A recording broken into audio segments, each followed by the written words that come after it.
Hey everyone, I'm Freedom Baird, and in this video I fix a chair leg to keep it out of landfill. I use glue, clamps, dowels, my favorite multi-tool, sanding, painting, and disco.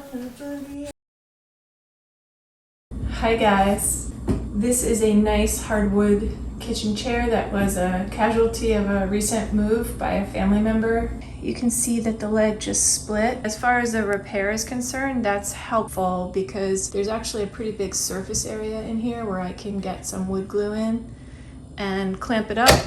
And then once it's all glued up and set up, I can put some dowels in there to reinforce it. So what I'm using is this Type Bond wood glue. Let's see, apply a heavy spread of glue to surface, clamp for a minimum of 30 minutes. Do not stress joints for 24 hours. It's actually kind of humid right now, so I'm gonna glue it up, clamp it, and let it set, I think, for 2 days, because I think I'll get a better result. I've put a whole bunch of glue in there, and I'm just gonna spread it around with my finger. I'm actually applying the glue to both split surfaces of the wood because it's just a little bit of insurance to make sure that you've got every bit of bare wood covered with at least some glue. All right, I've got some wet paper towel for dealing with the squeeze out.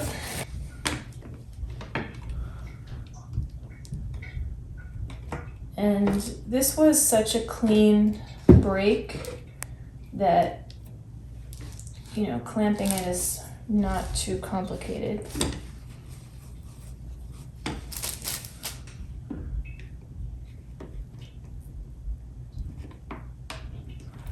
I've got the clamp positioned so that the pads of the clamp are, and where the pressure is being applied is perpendicular to the split. I'm gonna tighten it up and force those pieces together. I think I can get this a little bit tighter here.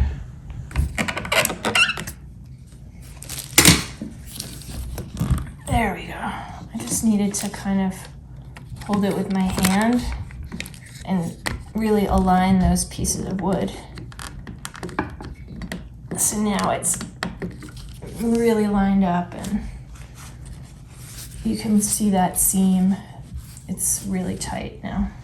I'm gonna get all this extra glue off of here.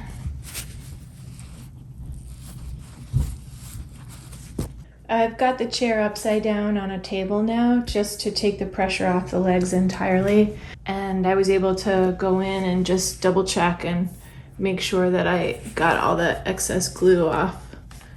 Oh, there's a little bit more here. Yeah, so that's just gonna sit there and set up. Okie doke.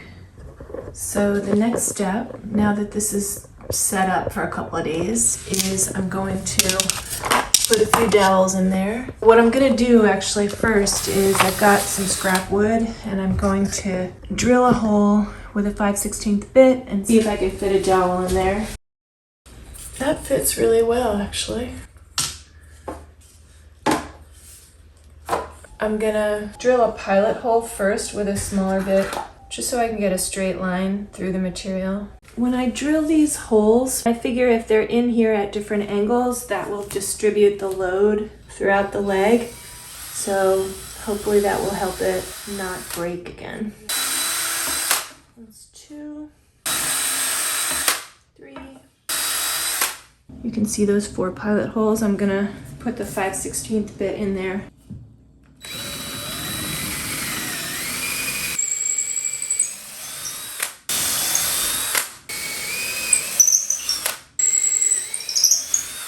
So there are the dowel holes. And I'm gonna use this hardwood dowel that I got, which I can cut to length as needed.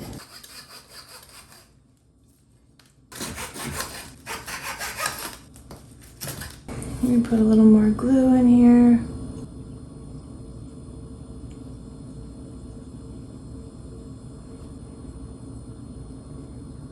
So let me glue up this dowel.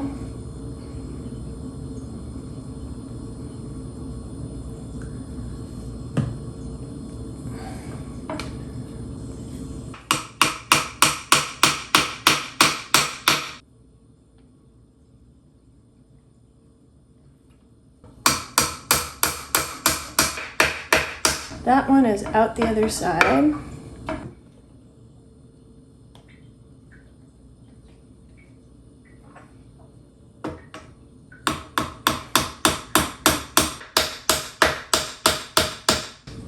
Yep, that one's out.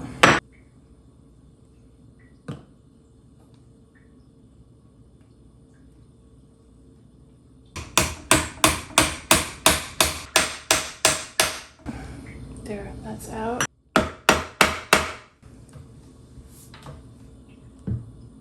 I think that one's just too wide, so I'm gonna see if I can pull it out with pliers.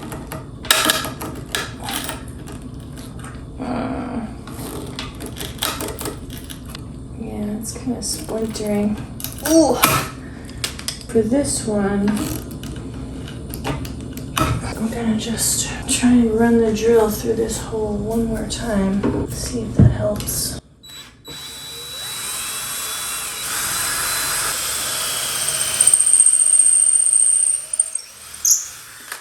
Now let me see if I can get this new one in here. Yeah, that looks like it's gonna fit a little better.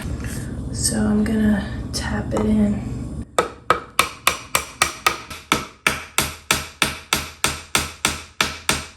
Okay, I have 4 dowels in there. So I'll do a rough trim now.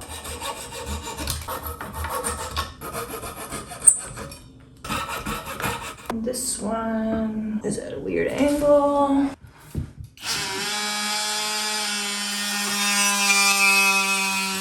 Yeah.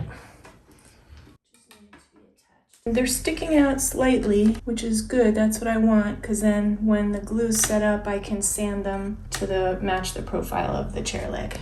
I just got a damp sponge, and I'm just kind of scrubbing the excess glue off, because it's easier to get it off now when it's kind of damp.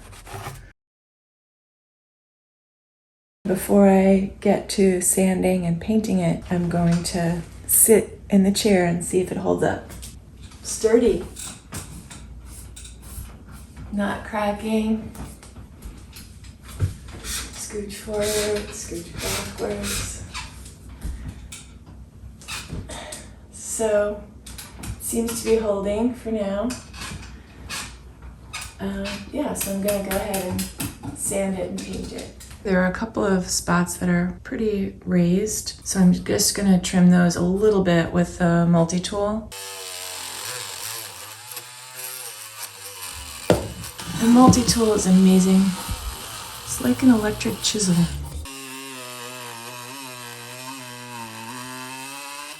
I'm going to use 3 grits of sandpaper, 80, 100, and 220. I don't need to go too crazy with the sandpaper because this is just a mellow repair of an old chair. But what I am going to do is I'm going to wrap the sandpaper around a sanding block.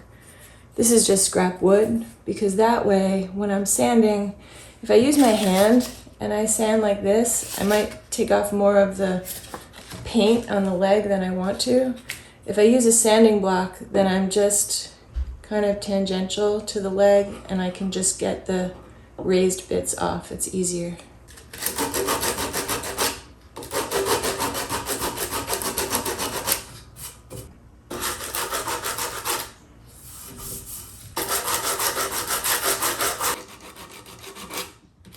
I don't want to over sand it because I'll start to take the paint off.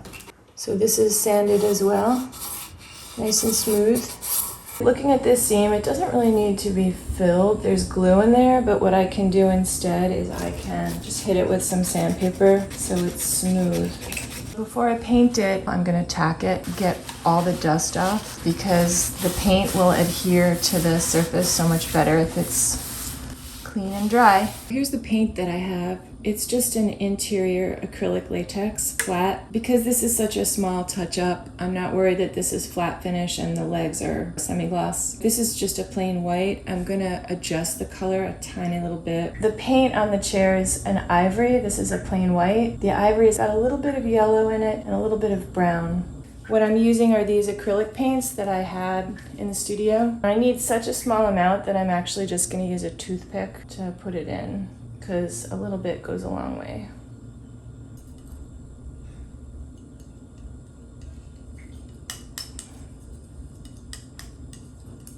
That's good. It's got that kind of ivory yellowish tone, but it's a little bit lighter and it will dry darker.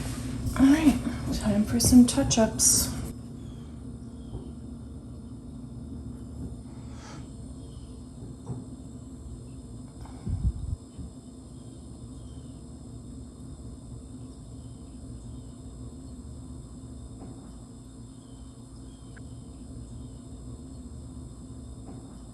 And I'm just kind of feathering it in to the surrounding paint, just a little bit.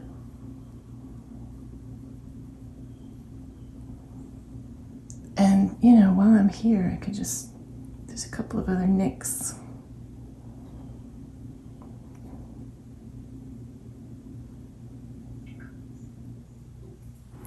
All right, that's one side. I'm gonna flip it over and do the other side.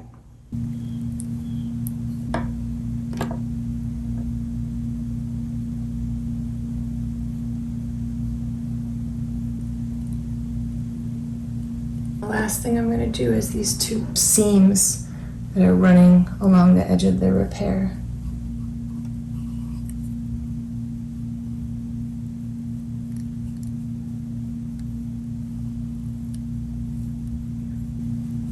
There's a little hole there. Might as well do that too. All right, let me swivel this around and I'll do this seam too.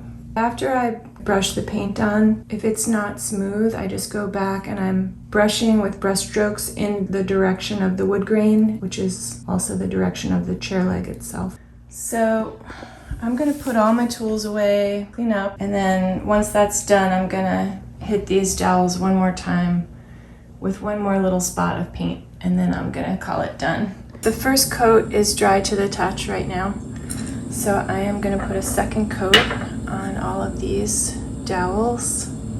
So this is just to help it blend in a little more. I'm gonna get this seam here, and I'll get that same seam on this side.